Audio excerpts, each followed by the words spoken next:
warahmatullahi wabarakatuh. Salam satu Malaysia.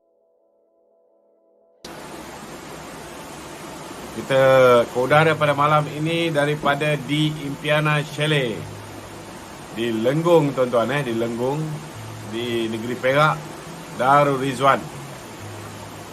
Kita dalam suasana santai di dalam hutan dengan air terjun, tuan-tuan. Nampak ni kat belakang saya ni air terjun. Kita nak sikit kelainan pada live kita pada malam ini. Saya yakin tuan-tuan boleh mendengar, boleh dengar clear.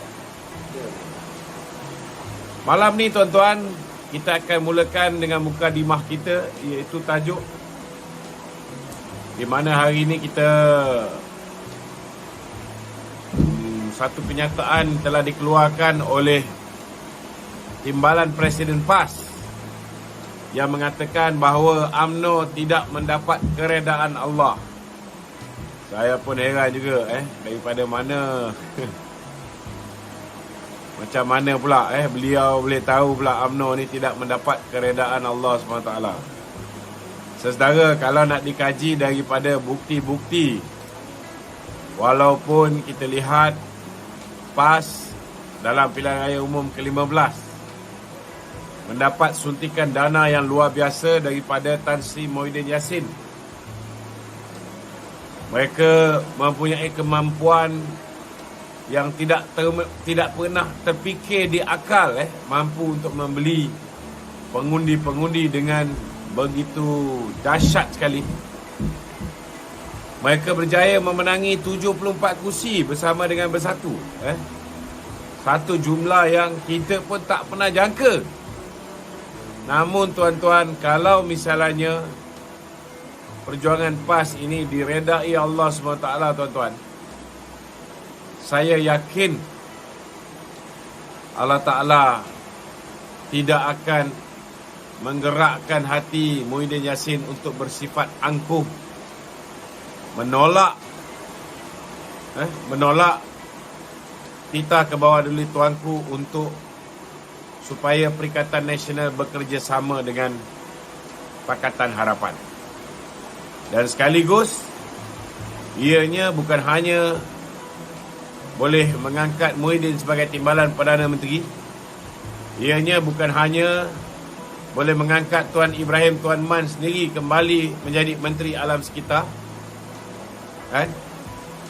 Ianya bukan hanya akan menyelamatkan Muhyiddin Yassin daripada menjadi kluster mahkamah, tetapi ianya juga, tuan-tuan, akan menyelamatkan PAS daripada kehilangan kerusi-kerusi yang mereka menangi hasil daripada merasuah pengundi-pengundi secara besar-besaran. Jadi kalaulah misalnya PAS ini mendapat keredaan Allah SWT, saya yakin, tuan-tuan, ini semua tidak akan berlaku. Namun walaupun UMNO dituduh oleh PAS tidak mendapat keredaan Allah, kita dikhianati oleh musuh kita Bersatu dan PAS. Kita dikhianati oleh pemimpin-pemimpin kita sendiri. Ada yang dah kena pecat, ada dah kena gantung. Namun tuan-tuan, walaupun kita disabotaj oleh pemimpin-pemimpin UMNO sendiri yang bekerjasama dengan Muhyiddin untuk mengganapkan undi Barisan Nasional, akhirnya UMNO walaupun memenangi hanya 26 kerusi, UMNO masih berada di dalam kerajaan, tuan-tuan. Ini semua saya yakin tidak akan berlaku kalau bukan dengan keredaan Allah SWT. Namun saya percaya itu pun kita tak boleh anggap sebagai bukti keredaan Allah SWT. Kerana bila seseorang itu sudah mati, berhadapan dengan mungkar nangkir, berhadapan dengan titian siratul mustaqim, Bila kita dah kembali di alam barzah ni tuan-tuan, barulah kita tahu sama ada kita, apa yang kita buat di dunia ini mendapat keredaan Allah ataupun tidak. Kerana tidak ada mesin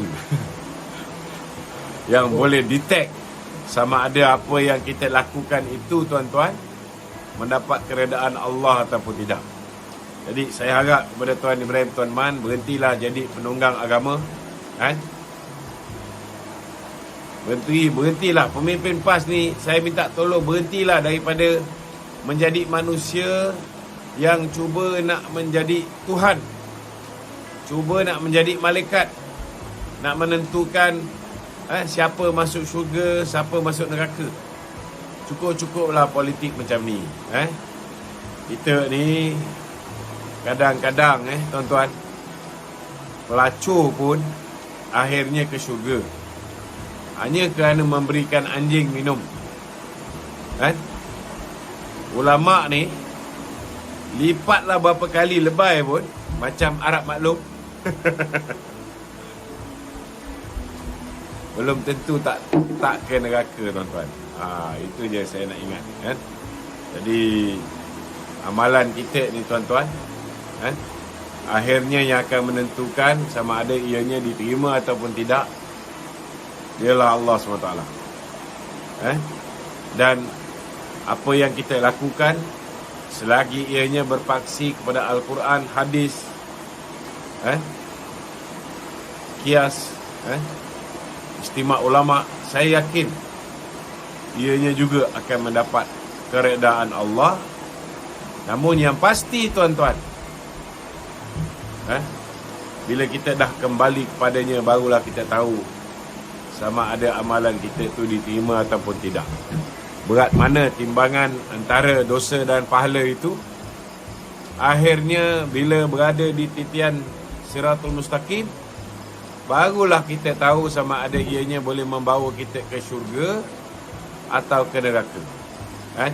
Bukan kerana mengisi borang ahli PAS kita boleh masuk syurga, isi borang UMNO dengan PKR kita masuk neraka tuan-tuan. Masuk di AP pun belum tentu ke neraka. Itu je saya nak beritahu. Jadi orang PAS ni janganlah pandai-pandai pandai-pandai nak menentukan sama ada amalan seseorang itu diterima ataupun tidak, diredai Allah ataupun tidak, masuk syurga atau masuk neraka. Cukuplah. Buatlah kerja sebagai ulama', buatlah kerja sebagai pemimpin parti politik. Jangan pesongkan akidah umat Islam.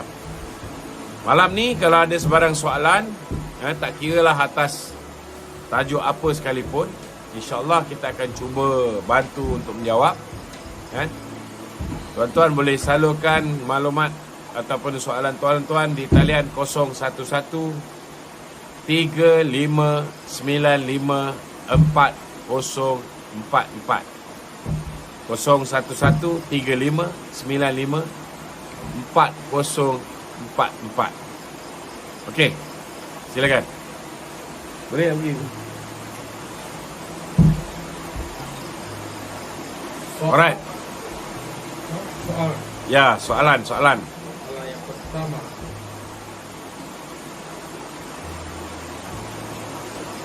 Yang Tuan Ibrahim tadi dah tak payah soal lah. Kita ada penanya soalan daripada TikTok. Saudara Kiwan. Halo.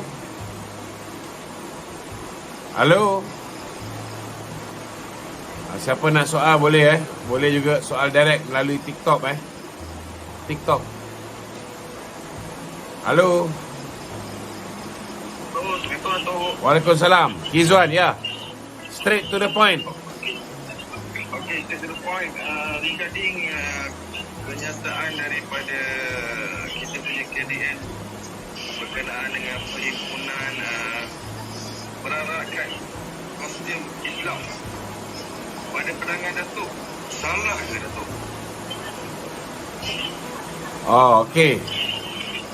Dia pertama sekali perarakan perarakan ni kalau nak ikutkan ianya sebahagian daripada perhimpunan. Okey. Kalau kita nak adakan satu-satu perhimpunan ataupun perarakan, kita kena bagi notis kepada pihak polis dalam tempoh tidak kurang daripada 10 hari sebelum program tersebut. Kan? Itu pertama. Kerana ianya termaktub di bawah Akta Perhimpunan Aman. Yang kedua, dari segi kostum. Nak pakai kostum apa pun tak ada masalah. Kan? Tetapi membawa senjata. Membawa senjata itu dah jadi masalah. Membawa senjata replika pun kalau kita imbas balik, banyak juga rompakan hanya menggunakan senjata replika. Jadi bagi saya lah, tindakan pemuda PAS Marang ni sebenarnya tidak berapa cerdik lah. Patut dia minta nasihat dari segi undang-undang sama ada apa yang dia lakukan itu boleh menjejaskan. Sebab kalau dijatuhkan hukuman penjara ni, boleh kena sampai 3 tahun penjara Jangan main-main. Bukan setakat denda je boleh kena, penjara pun boleh kena. Dan yang ketiga, pandangan saya, kita duduk dalam masyarakat majmuk, kita duduk dalam masyarakat majmuk. Bila di Pulau Pinang dulu, ada di antara perarakan hari kemerdekaan, mereka hanya mengenakan baju yang warnanya lebih kurang sama dengan Parti Komunis. Itu pun dikecam teruk, dikecam teruk. Jadi dalam keadaan kita dah hidup aman, damai, harmoni ni, tiba-tiba kita bawa pedang, bawa tombak, berarak, macam menakut-nakutkan setengah-setengah orang. Itu akan boleh dikategorikan sebagai melakukan sesuatu yang boleh membawa ataupun mengancam ketenteraman awam. Jadi that thing is very subjective actually. Tapi kalau kita kerajaan lain cerita. Ini dia pembangkang. So kadang-kadang kalau kita buat silap ketika kita berada dalam pembangkang ni, mudahlah untuk orang gunakan kesilapan kita tu untuk kenakan kita. Kalau kamu kerajaan yang memerintah, mungkin ada video yang jelas macam Azmin Ali pun boleh jadi kabur. Itulah komen saya. Okey. Terima kasih. Okey, selamat tu. Assalamualaikum. Waalaikumsalam. Iqbal. Ya. Assalamualaikum Datuk. Ini Iqbal Datuk Jamal ke ni? Iqbal? Bukan Okey. Assalamualaikum Datuk. Waalaikumsalam warahmatullahi. Ya Iqbal, silakan terus soalan. Apa-apa. Ya, okey. Apa-apa, mula-mula sekali saya nak ucapkan tahniah lah. Yang itu hari saya ada join live dengan Datuk lah dalam TikTok tu. Okey. Saya ada tanya 2 soalan. Soalan pertama, macam mana dengan jawatan Datuk dalam Alhamdulillah. Alhamdulillah. Dah settle dah satu hal. Ada lagi satu lah, mahkamah kan. Okey, kita pergi lah bab tu. Okey, sekarang ni saya nak tanya soalan tentang Datuk Seri Najib. Macam mana isu dia dalam sehari dua ni Boleh tolong jelaskan tak tu? Datuk Seri Najib tadi pun sambung perbicaraan semakan kehakiman. Semakan kehakiman di mana Peguam Datuk Seri Najib Tan Sri Syafiee Abdullah banyak hujah-hujah dia menekankan bagaimana Mahkamah Persekutuan crush the trial. Maknanya perjalanan perbicaraan itu seolah-olah disegerakan, macam nak cepat Datuk Najib ke penjara. Itu antara perkara-perkara yang dibangkitkan oleh Peguam Datuk Seri Najib. Namun saya tak nak komen tentang mahkamah lah, sebab saya rasa selagi Peguam Negara belum bertukar, selagi Hakim Nazlan yang terang-terang mempunyai konflik of interest tidak dihadapkan ke muka pengadilan, selagi kes Datuk Seri Najib tidak dikira sebagai null and void dan dibicarakan semula di hadapan hakim yang adil, saya rasa Datuk Najib sukar untuk mendapat keadilan. Jadi saya harap rakyat Malaysia berdoa semoga Datuk Seri Anwar Ibrahim diberikan kekuatan untuk melantik seorang peguam negara yang adil. Pada 6 Mac ini tamat peguam negara yang lama. Kita harap ada peguam negara yang baru, yang adil, yang boleh mendakwa mereka yang terlibat dalam apa jua bentuk jenayah dan tidak akan melepaskan sesiapa juga ataupun mana-mana penjenayah. Ini yang kita nak. Kita harap mereka yang boleh mendakwa dan mampu untuk bersifat adil kepada semua, tak kira bangsa, tak kira latar belakang politik, tak kira kasta dan sebagainya.